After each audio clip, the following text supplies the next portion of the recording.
How to remove Gmail from other devices.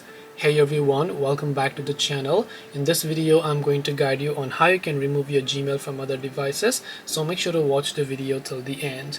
Now in order to basically remove your Gmail from other devices, it's actually quite very simple. All you have to do is go ahead and then first of all launch the Gmail application here. Then just make sure to tap the profile icon from the top right hand side of the screen.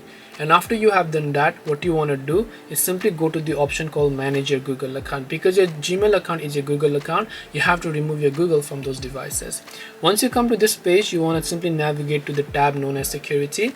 And once you go to the security tab over here, you will see all this. So under it, you can simply scroll down and you'll find the option called your devices, where you can simply tap on the option known as manage all devices. So basically tap the manage all devices button here, and after you have done that, you'll simply be able to select a list of devices that you want. So you can select a certain device you would like to remove, then just go ahead and tap the sign out option, and then you'll be able to sign out.